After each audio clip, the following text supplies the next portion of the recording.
Ukraine chief voices concern over the humanitarian situation in Ethiopia's Tigray. Iran says the non-participant US have no right to Iranian complaints with the Joint Comprehensive Plan of Action.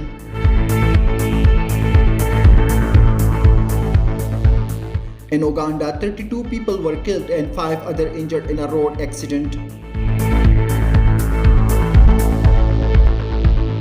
The United States has designated the military takeover in Myanmar as a coup.